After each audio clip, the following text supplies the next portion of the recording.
एक बार भगवान शंकर तपस्या से उठे तो माँ पार्वती उनके पास आई और बोली, स्वामी, आप सारा दिन पर्वत पर बैठे रहते हो और मैं सारा दिन घर का कामकाज करती हूँ, भूखी प्यासी बैठी रहती हूँ। आप कुछ नहीं कमाते हो, मैं क्या खाऊं, क्या बच्चों को खिलाऊं? आपने कभी इस ओर ध्यान भी दिया कि परिवार कैसे चलेगा? माँ पार्वती की बातें भगवान शंकर ध्यान से सुन रहे थे। आप मेरी एक बात मानोगे स्वामी? मैंने तुम्हारे साथ फेरे लेते हुए 7 वचन निभाने का वादा किया था। तुम कहो तो मैं तुम्हारी बात अवश्य मानूंगा। तो फिर ठीक है, एक काम करो, आप वृंदावन चले जाओ। एक आपका अपना नंदी बैल तो है ही, और एक बैल आपका वहाँ कन्हैया से मांग लेना। कन्हैया के खेत हैं, आप वहाँ पर खेती करना और जो फसल उगे उसे ले आना, कुछ तो काम चलेगा। लेकिन एक बात का ध्यान रहे स्वामी, आप वहाँ जाकर कन्हैया से कहना कि आप खेती ऊपर की लोगे और नीचे का हिस्सा कन्हैया को देना। ठीक है देवी पार्वती, मैं अभी नंदी बैल पर बैठकर वृंदावन जाता हूँ। इसके पश्चात भगवान शंकर अपने बैल नंदी पर बैठ गए और कन्हैया जी के पास जाने लगे। रास्ते में नंदी बैल उनसे बोला, प्रभु, हम जा तो रहे हैं लेकिन ये कन्हैया बहुत चालाक है, बहुत तेज है। कोई नहीं, जो होगा सो देखा जाएगा। मैंने पार्वती को वचन दिया है कि अब मैं खेती करके ही लौटूंगा। और फिर इसके पश्चात शंकर जी अपने बैल नंदी के साथ कृष्ण जी के द्वार पहुँचे और अपना शंख बजाने लगे। शंख की आवाज सुनकर कृष्ण जी द्वार खोलते हैं तो उनके सामने भगवान शंकर खड़े थे। कृष्ण जी भगवान शंकर को प्रणाम करते हैं। भोलेनाथ, आप आइए, भीतर पधारिए। अचानक कैसे आना हुआ? मुझे संदेशा भेज देते, मैं आपसे मिलने आ जाता। कन्हैया, मेरा एक काम है जो केवल तुम ही कर सकते हो। हाँ हाँ, बताइए, मैं आपकी किस प्रकार सहायता कर सकता हूँ? मुझे आपके खेतों पर खेती करनी है। एक बैल मेरे पास है और एक बैल आप अपना दे दो और अपने खेत पर मुझे खेती करने के लिए दे दो। क्यों मैया, आपका क्या विचार है? भगवान शंकर हमारे खेतों पर खेती करना चाहते हैं। हाँ तो कोई बात नहीं, अच्छी बात है, हमें भी बनी बनाई फसल मिल जाएगी। पर मेरी एक शर्त है, खेती में आप जो भी मुझे बोने को कहोगे वो मैं बो दूंगा, पर खेती का ऊपरी हिस्सा मैं रखूंगा। तो आप बताओ मैं क्या बो दूं? ठीक है, मुझे मंजूर है। एक काम करो, आप ना आलू बो दो। ठीक है, फिर मैं फसल तैयार होने के बाद ही आपसे मिलूंगा। इसके बाद शंकर जी बैलों को लेकर खेती करने चले गए। उन्होंने खूब मेहनत से खेती की और आलू उगाए। कुछ दिनों में आलू की फसल पककर तैयार हो गई। शर्त के मुताबिक शंकर जी और नंदी ने मिलकर आलू के ऊपर की फसल, आलू के पत्ते काटे और गठरी में भरकर कैलाश ले गए। शंकर जी ने बहुत खुशी से पार्वती मैया को वो गठरी दी। पार्वती मैया ने जब गठरी को खोलकर देखा तो वो हैरान हो गई। उस गठरी में तो पत्ते ही पत्ते थे। प्रभु, आप ये क्या उठा लाए हो? खेती कहाँ है जो आपने की थी? पार्वती, मैंने तो वैसा ही किया जैसा तुमने मुझसे कहा। मैंने ऊपर की खेती का हिस्सा लिया और कैलाश लौट आया। मुझे कुछ नहीं पता प्रभु, अब मैं इन पत्तों का क्या करूं? ये पत्ते किसी काम के नहीं हैं। अब आप दोबारा जाओ और दोबारा खेती करके लाओ। और हाँ, अब की बार आप नीचे की खेती मांगना। एक बार फिर भगवान शंकर नंदी के साथ वृंदावन जाने लगे। रास्ते में नंदी ने उन्हें फिर समझाया कि कान्हा बहुत चतुर है, तो आप सावधान रहना। शंकर जी ने फिर से वही कहा कि जो होगा देखा जाएगा। कन्हैया, मुझे आपके बैल और खेत फिर से चाहिए। मुझे एक बार फिर खेती करनी है, पर इस बार मेरी शर्त ये है कि मैं खेती नीचे की लूंगा, ऊपर की आप रखना। बताओ मैं क्या बो दूं? ठीक है, फिर तो आप बाजरा बो दो। कृष्ण जी के कहने पर शंकर जी ने बाजरा बो दिया और खेती की। उसकी अच्छे से रखवाली की और कुछ ही समय में बहुत अच्छी बाजरे की फसल उगाई। शंकर जी बाजरे के नीचे की डंडियां तोड़कर कैलाश ले गए और ऊपर का बाजरा सारा कृष्ण जी और यशोदा मैया घर ले गए। कैलाश पहुंचकर जब शंकर जी ने माता पार्वती को बाजरे के नीचे की डंडियों से भरी गठरी दिखाई तो वो फिर से क्रोधित हो गई। अरे, आप ये क्या ले आए? ये तो घास फूस है, इनका मैं क्या करूंगी? इसमें बाजरे के दाने कहाँ हैं? पार्वती, मुझे तो तुमने कहा कि मैं नीचे की खेती ले आऊं, इसलिए ऊपर की खेती मैंने कन्हैया को दे दी। मुझे कुछ नहीं पता, मैं क्या बनाऊं और क्या खिलाऊं। आप एक बार फिर से जाओ और इस बार कन्हैया से कहना कि ऊपर और नीचे दोनों की खेती आप ही रखोगे। ठीक है पार्वती, जैसा तुम कहो, मैं फिर से जाता हूँ। चलो नंदी। शंकर जी कन्हैया के द्वार पर पहुँचे और उनसे फिर से खेती करने के लिए कहा। कन्हैया, इस बार ऊपर और नीचे दोनों की खेती मैं ही लूंगा। बताओ मुझे क्या बोना है? ठीक है, इसमें मुझे कोई आपत्ति नहीं है। आप इस बार मक्का बोलो। इस बार आप ऊपर और नीचे की खेती ले लेना और जो बचेगा वो मैं रख लूंगा। शंकर जी फिर से खेती करने लगे। कुछ ही समय में मक्का की बहुत अच्छी फसल उगाई। कृष्ण जी यशोदा मैया के साथ मिलकर बीच का हिस्सा यानी कि मक्का तोड़कर घर ले गए और ऊपर और नीचे की फसल भगवान शंकर कैलाश पर्वत पर ले आए। इस बार नंदी और भगवान शंकर बहुत खुश थे कि ऊपर और नीचे की दोनों खेती देखकर माता पार्वती बहुत खुश होंगी। पर जैसे ही उन्होंने माँ पार्वती को खेती की गठरी पकड़ाई, जिसे देखकर माँ पार्वती अपना सिर पकड़कर बैठ गई। अरे ऊपर और नीचे की फसल तो ले आए, पर इसमें भुट्टा कहाँ है? पार्वती, तुमने ही तो कहा था कि ऊपर की और नीचे की खेती लेकर आऊं, इसलिए मैं ऊपर और नीचे की खेती ही तो लेकर आया हूँ। अब मैं भोला भाला जैसा तुमने मुझसे कहा मैंने वैसा ही किया। तभी कृष्ण जी आते हैं। माँ पार्वती, भोलेनाथ बिल्कुल उचित कह रहे हैं। भोलेनाथ को तभी तो भक्त भोले बाबा कहते हैं। भोलेनाथ तो भाव के भूखे हैं। प्रेम से जो भी इनको कुछ भी अर्पित करता है वे ग्रहण कर लेते हैं। आप धन्य है भोलेनाथ। माँ पार्वती, भोलेनाथ के द्वारा की हुई खेती मैं ले आया हूँ, इसे स्वीकार कीजिए। माँ पार्वती देखती हैं कि भगवान भोलेनाथ ने तो बहुत ही बढ़िया खेती करके आलू, बाजरा और मक्का उगाया था। वो खुशी से फूली नहीं समाती। कुछ भी कहिए स्वामी, पर आपने नंदी और कान्हा के बैलों के साथ मिलकर बहुत बढ़िया खेती की है। भोलापुर गांव में ब्रिजपाल नाम का एक ब्राह्मण रहता था, जो कि बहुत ही आलसी स्वभाव का था। घर में उसकी पत्नी सुनीता और बेटी गुड्डी उसके साथ रहती थी। ब्रिजपाल सारा दिन खाट पर ही पड़ा रहता था। ब्रिजपाल दिन भर में बस एक ही काम करता था और वो था भगवान शंकर की पूजा। वो हर रोज सुबह शाम शंकर भगवान की पूजा करता, उनके नाम की माला जपता, फिर सो जाता। अपने आलस के कारण सारा दिन सोए रहने की वजह से अक्सर ब्रिजपाल और उसकी पत्नी में खटपट होती रहती। अब उठ भी जाओ जी, कितना सोओगे? चलो अब खाना खाकर खेत चले जाओ, फसल काटने का समय हो गया है। और हाँ, वापसी में आते हुए नदी किनारे लगे सरसों का साग तोड़ कर ले आना। घर में बनाने के लिए कोई सब्जी नहीं है। और हाँ, भूलना मत, नहीं तो आज खाना नहीं बनाऊंगी।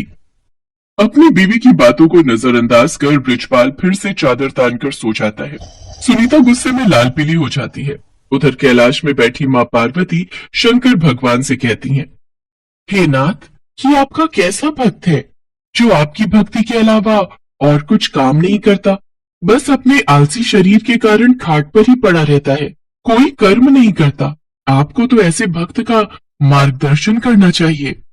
देवी, इसमें इसकी कोई गलती नहीं। ये सारा किया इसके पिछले जन्म का है। तब ये एक आलसी गधा हुआ करता था जो सारा दिन मेरे मंदिर के बाहर लेटा रहता था।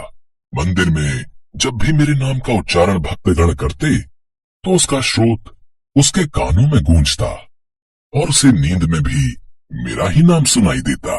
फिर एक रोज श्रवण मास में ये चल बसा और फिर अगले चारों में इसने मनुष्य रूप में जन्म लिया। लेकिन इसके पिछले जन्म के आलसी स्वभाव ने इसका पीछा नहीं छोड़ा। जब सही समय आएगा तब मैं इसे ज्ञान दूंगा। हे भगवान, क्या करूं मैं इस आदमी का? ये तो फिर से लेट गए। कब से कह रही हूँ उठ जाओ, खेतों में फसल बड़ी हो गई है। अगर समय रहते उसे नहीं काटा तो उसे जानवर चढ़ जाएंगे और कोई चुरा लेगा। सुन रहे हो ना मैं क्या कह रही हूँ? हे शिव जी, ना जाने इनका आलस कब खत्म होगा। इनके आलस से तो मैं अब तंग आ चुकी हूँ। सुनीता लगातार बड़बड़ाए जा रही थी, लेकिन आलसी ब्राह्मण के सर पर तो जूं तक न रेंगे। वो तो बस चुपचाप अपनी खाट पर लेटा हुआ था। ब्रिजपाल को ना उठता देख सुनीता गुस्से में आ जाती है और बाहर आंगन में रखी पानी की बाल्टी उठाकर लाती है और ब्रिजपाल के ऊपर गिरा देती है। ब्रिजपाल पूरा भीग जाता है और वो गुस्से में उठकर उससे लड़ने लगता है। काफी देर तक दोनों में खूब कहासुनी होती है। फिर वो गुस्से में घर से निकलकर शंकर भगवान के मंदिर में चला जाता है और वहां पहुंचकर शंकर जी से कहता है, हे शंकर भगवान, अपनी पत्नी की रोज रोज की झिकझिक से मैं तंग आ चुका हूँ। अगर मेरी भक्ति ने आपको प्रसन्न किया है तो मुझे आप दर्शन दीजिए प्रभु। इतना कहते ही वो जोर जोर से रोने लगता है। अपने प्रति उसका प्यार और श्रद्धा देखकर शंकर भगवान उसको दर्शन देते हैं और कहते हैं, ब्रिजपाल, तुम्हारी भक्ति ने मुझे प्रसन्न किया है।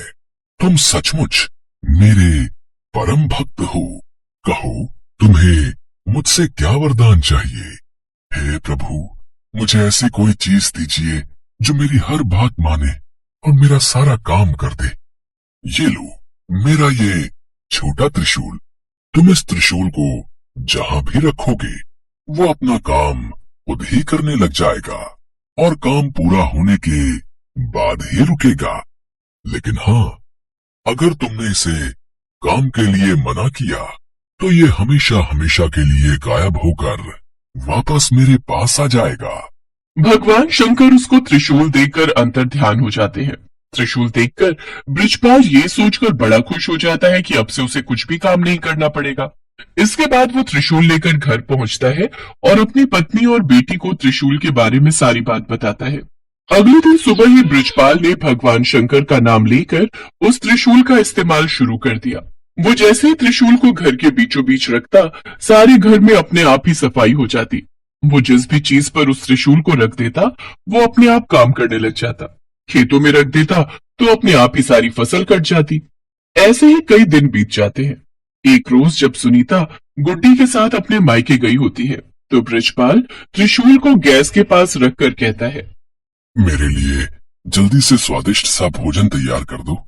चूल्हे पर अपने आप कढ़ाई चढ़ जाती है और उसमें खुद ही तेल मसाले पड़ने लग जाते हैं। देखते ही देखते स्वादिष्ट पकवान बनकर तैयार हो जाते हैं, जिन्हें बृजपाल बड़े ही चटकारी लेकर खाता है। आहा, वाह, मजा ही आ गया। वाह वाह वाह, क्या स्वाद है। रोज भाग्यवान के हाथों का भोजन करके तो मैं परेशान ही हो गया था। सच में कमाल का है ये त्रिशूल। खाना खाकर बृजपाल आराम से गहरी नींद में सो जाता है और फिर जब अगली सुबह जागता है तो कुएं के पास जाकर उस त्रिशूल से कहता है, जल्दी से मेरे नहाने के लिए कुएं में से पानी निकालकर इस बाल्टी में भरा जाए। कुएं में से पानी निकालना हो, पौधों को पानी देना हो, साफ सफाई, कपड़े, बर्तन, सभी तरह के काम वो त्रिशूल बृजपाल के कहते ही कर देता। बृजपाल बगीचे में पड़ी पाइप के पास जाता है और अपने त्रिशूल को उससे छुआते हुए कहता है, पाइप, जल्दी से इस बगीचे में लगे पेड़ पौधों को अच्छे से पानी दे दो। पाइप अपने पौधों में पानी देने लग जाती है। फिर आलसी ब्राह्मण खुश होते हुए आराम से सोने चला जाता है, लेकिन सोने के कुछ देर बाद ही लाइट चली जाती है। फिर वो अपने त्रिशूल को हथपंखा पर रखते हुए कहता है, हे हाथ पंखे, जब तक लाइट नहीं आ जाती तुम मुझे इस पंखे से हवा करो। उसके ये कहते ही हथपंखा उसे हवा करने लगता है। कुछ देर बाद जैसे ही लाइट आती है तो वो हथपंखा बंद हो जाता है। एक दिन बृजपाल को बड़ी तेज भूख लग रही होती है। उसने खाली थाली अपने सामने रखी और जमीन पर बैठ गया। फिर त्रिशूल को थाली पर लगाकर कहने लगा, अब इसमें से जल्दी जल्दी स्वादिष्ट पकवान निकल कर आते जाए। कुछ ही देर में कई तरह के पकवान थाली में आते गए। कितना अच्छा होता अगर मुझे अपने आप खाना खाना ना पड़े और खुद ही मेरे मुंह में सारा खाना चला जाए। ऐसा कहकर उसने त्रिशूल को अपनी प्लेट पर लगाया और कहने लगा, अच्छे अच्छे पकवान जल्दी से मेरे मुंह में आ जाए। उसके ऐसा कहते ही थाली में से तरह तरह के पकवान निकलकर उसके मुंह में जाने लगे और वो बड़ी ही चटकारे लेकर उनको खाने लगा। पर ये मजा कुछ देर तक का ही था। कुछ ही देर में उसका पेट भर गया और वो खा नहीं पा रहा था। लेकिन पकवान थे जो कि उसके मुंह में लगातार जाते ही जा रहे थे। उसका पेट और मन पूरी तरह भर चुका था। वो जैसे ही उन्हें रोकने की बात सोचता है तो उसे भगवान शंकर की कही वो बात याद आई जिसमें उन्होंने कहा था कि अगर त्रिशूल को काम करते हुए रोका गया तो ये वरदान वहीं समाप्त हो जाएगा और त्रिशूल फिर से शंकर भगवान के पास पहुंच जाएगा। तभी वहां सुनीता गुड्डी के साथ अपने मायके से लौटकर पहुंच जाती है। वो दोनों ये सब देखकर हैरान रह जाती हैं। सुनिए जी, देखिए तो आपका पेट कितना फूलता जा रहा है। जल्दी से इस त्रिशूल को रुकने के लिए कहिए। बृजपाल शंकर भगवान के दिए वरदान को खोना नहीं चाहता था, लेकिन फिर भी वो थक हार कर कह ही देता है। रुक जाओ। उसके इतना कहते ही खाना रुक जाता है, लेकिन साथ ही वो त्रिशूल भी वहां से गायब हो जाता है। त्रिशूल को गंवाकर वो बड़ा ही दुखी हुआ, लेकिन अब वो कुछ भी नहीं कर सकता था। शंकर भगवान के दिए वरदान को अब वो खो चुका था। अभी तक बृजपाल ने जितने भी काम त्रिशूल को दिए थे वो सब कब रोकने हैं ये उसने साथ में ही बता दिया था, लेकिन खाना खाते हुए कब रुकना है ये कहना वो भूल गया था, जिस कारण खाना बिना रुके ही उसके मुंह में आता ही जा रहा था। सारी बात समझने के बाद बृजपाल कहने लगा, हे महादेव, मैं समझ गया। ये वरदान आपने मुझे सबक सिखाने के लिए दिया था। सचमुच में मैं कितना मूर्ख था जो हर छोटे छोटे काम के लिए भी आलस दिखाता था। और अब मुझे सीख मिल चुकी है कि छोटे छोटे काम के लिए किसी दूसरे पर निर्भर रहने से कितनी बड़ी मुसीबत आ सकती है। उस दिन के बाद से बृजपाल ने हमेशा हमेशा के लिए आलस त्याग दिया और हर रोज खेत जाने लगा। अपने सभी काम खुद करने लगा और दिन में 2 बार भगवान शंकर की पूजा भी करता। अब उसका जीवन पूरी तरह से सफल हो गया।